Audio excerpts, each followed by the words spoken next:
శ్రీ గురుభ్యో నమః. హరి ఓం. ఈ పౌష్యమాస పరిష్కారాల్లో ఈరోజు కూడా ఒక మంచి విషయం తెలుసుకుందాం. విషయం అంటే ఏం లేదు, ఒక మంచి మంత్రాన్ని తెలుసుకుందాం. ఈ మంత్రం ఏంటి అంటే సాక్షాత్తు దుర్గాదేవి యొక్క మంత్రం.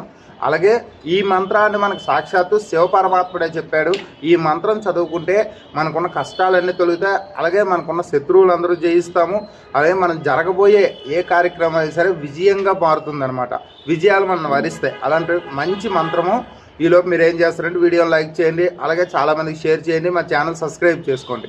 ఈరోజు మీకు చెప్పబోయే ఈ మంత్రాన్ని సాక్షాత్తు శివుడే తన నోటితో అమ్మవారి కోసం పలికిన మంత్రం అన్నమాట ఇది. కాబట్టి ఈ మంత్రాన్ని మనం తెలుసుకొని ప్రతినిత్యము పఠిస్తే మనకున్న కోరికలు అలాగే కష్టాలు అన్నీ కూడా తొలుగుతాయి. అలాగే మన యొక్క నిత్య కర్మల్లో మనం చేసే ప్రతి కర్మలో మనకి మన అంటూ ఒక ఆరా అన్నది మన చుట్టూరు తిరుగుతూ ఉంటుంది. దాన్ని మనం మరికొంచెం పెద్దదిగా చేసుకోవడం అంటే ఇంప్రూవ్ చేసుకోవడానికి లేదా మనకి శక్తిని ఇవ్వడానికి ఈ మంత్రం చాలా ఉపయోగపడుతుంది. అలాంటి ఈ మంత్రం అమ్మవారి యొక్క మంత్రం మహాలక్ష్మి, మహాకాళి, మహాసరస్వతి ముగ్గురు కూడా ఆ దుర్గాదేవి, ఆ చండికాదేవే కాబట్టి ఆవిడ యొక్క మంత్రం ఒకసారి చదువుకుందాం.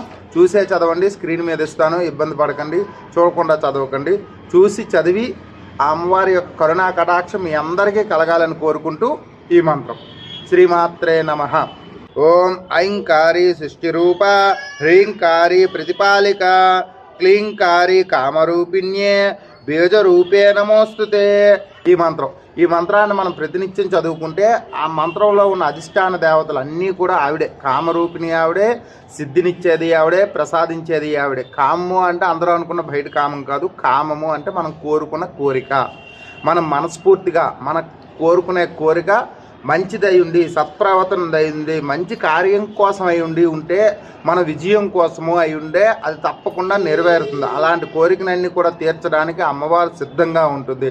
అలాంటి ఈ మంత్రాన్ని మనం ప్రతిరోజు కూడా మన దేవుడి దగ్గర కానీ లేదా ఆలయానికి వెళ్ళినప్పుడు ఆలయం దగ్గర కానీ లేదా అమ్మవారిని దర్శించుకున్నప్పుడు అక్కడ కానీ మనం ఒక 11 సార్లు చదువుకుంటే మనకి నిత్యం అన్నిట్లో కూడా విజయాలు దక్కుతాయి అన్నమాట. మీకోసం మరోసారి ఓం ఐంకారి సృష్టిరూప, హ్రీంకారి ప్రతిపాలిక, క్లీంకారి కామరూపిణ్యే, బీజరూపే నమోస్తుతే.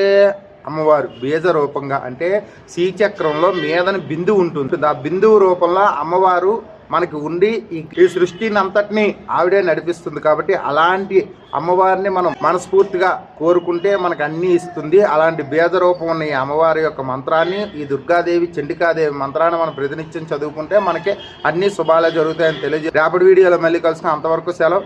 శ్రీమాత్రే నమః. జై శ్రీరామ్, జై హింద్.